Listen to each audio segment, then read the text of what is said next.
Hey everybody, welcome to my channel. My name is Jackson Pence and I'm going to do a series on this van build. A little bit of background on myself. I've done a couple cars, restoration projects, low budget, and this is going to kind of follow that same theme. Two things that I'm looking to get out of this project: I really want it to be affordable and functional. So I use the word affordable over cheap. I don't want it to look like it was cobbled together. I want it to look like a nice middle of the road project somebody took their time and care on. But I'm not going to go all out. I'm not going to buy brand new parts for everything. I want it to be safe and again functional as well. So I want it to be how I want it done. It's not going to be an exact restoration project by any means, but I'm hoping to get you guys plugged in, and also everyone can learn something along the way. I'm always learning. That's why I'm doing this series. I'm going to make mistakes. I'm probably not going to do things the way other people would do it. So I don't want this to be oh, you should have done it this way, or don't listen to this guy, he's incorrect. I want this to be a conversation that everyone gets to have, as far as this was a good idea, but this is how it could be improved, or here's another resource that you could do to improve this in the future. So that's kind of what I'm looking to do with this channel. I hope everyone's here to follow along for the same reasons. And with that, we'll get started on an overview of the van. So looking at the van, we can see we've got the iconic VW Euro van is what it's called. Everyone calls them the bay window due to the big, large window in the front. Previous years had the split window, which was the iconic piece of metal in the middle, and then you had two windows that kind of formed a V in the front. A little bit more aerodynamic in those particular models. This is the T2, which is the Type 2 that Volkswagen produced. It's the second body style. T1 would have been the Volkswagen Bug that everyone is familiar with.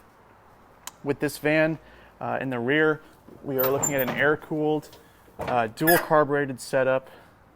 I'm really excited to work on this. I've never really got the chance to work on an air-cooled boxer engine like this.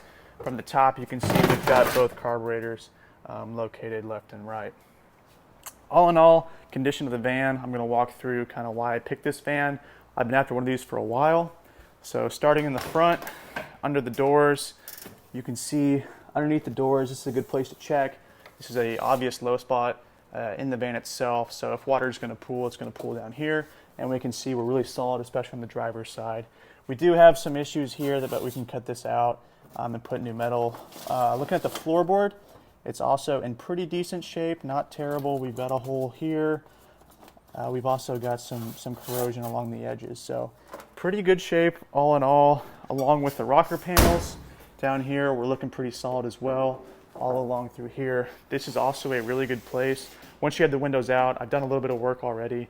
I took the windows out just so I could kind of assess where I'm at. I also took the bench seats out. We'll look at those here in a little bit. But if you've got rust holes along the top here, that's a pretty good sign that you're going to have rust holes along the bottom. So we're not seeing that at top, which makes me hopeful once we strip all this paint that we're not going to have a whole lot of rust issues below. This window is a different story. You can see we've got plenty of rust showing through here. We've got some holes. We've got some various other issues. So I'm not too sure what I'm going to find down here. You can already see we've got a couple holes peeking through, but nothing too bad. Looking along the edge, we can also see our fender's a little crushed in here, but nothing we can't fix.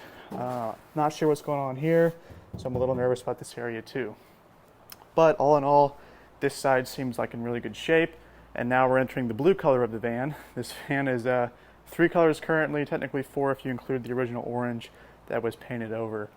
But if we look in the rear, again with this back hatch, we're seeing pretty solid back here. Nothing through, just very beginning stages of rust. Same back here. We're looking at pretty solid starts. But I think we can repair most of this pretty affordably. Same with the engine bay as well. We don't really see a whole lot underneath this hatch. Moving along to the side. Here we've got the third color of the van. We've got this nice green door. I believe it came off of another van, but it's in really great shape, so I'm not upset about it. We do have one area of concern here, but it's not too bad in the overall scheme of things. Again, looking at the bottom of the doors, this door is in really great shape. I'm not worried about it, as well as this fender and rocker panel. It's showing some signs. There, we just made a sign a little bit bigger, but all in all, it's in pretty good shape. Nothing we can't repair, and we've got the same issue we had on the other side. Probably not as bad, but in this condition, I mean, it's all relative. It's all pretty bad, but could be worse. So that's what we're going to stay positive about. Looking at this door, we're kind of in the same boat as well. This door is a little bit more rough along the bottom than the driver door. We've also got the same rust pattern here as well. And then we've also got a little bit worse rust in the floorboard. Again, nothing I'm too worried about, nothing we can't repair. Lastly, looking at the cargo door, this is the cargo floor. You can see here, this is where your seats mount, and I'll show those in a little bit. I've already pulled those out. I don't think I'm going to be using those for what I want to do with the van, but we'll come to that later. But you can see we've got some rust holes forming here. They make universal patches for this, this ribbed pattern. So I think I can repair this relatively easily and kind of cobble together some patch plates for this and not have to repair the entire floor. I also want to take these up, address the rust underneath these seat mounting brackets as well. The last area that we're going to have some work to do,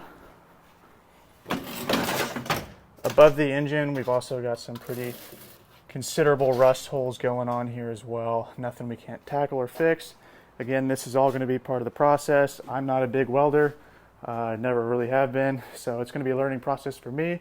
I also have to buy a welder, so you guys are going to need to experience me trying to weld, as well as kind of do a product review on whatever I decide to do on an entry-level welder. Looking at the front of the van, through here we typically see a lot of corrosion. In almost any classic vehicle, you'll get water behind here, and it just sits behind the dash. So the dash is in pretty rough shape, but I haven't seen any through holes yet. I think we can recover it. Same with the firewall and cowl. Technically, it's not a firewall in this vehicle since the engine's not in the front. But just in layman's terms, in the front, we're seeing pretty solid along the windshield. I'm very happy with it. Same with this piece here. Typically, we'll see some rust along here and rot it out. But this fan looks solid. I'm very excited about the project. Even up underneath here, you can see we're looking solid around the frame. All the mounting looks good. The vehicle currently does not run or stop. So we've got pretty much an entire project here from start to finish, both mechanically and bodywork wise. So thanks for tuning in. This is just a quick overview. And then as we get going, we'll post a little bit more on the process and how we're going to tackle this one day at a time. So thanks for tuning in, guys. I really appreciate it, and we'll be in touch.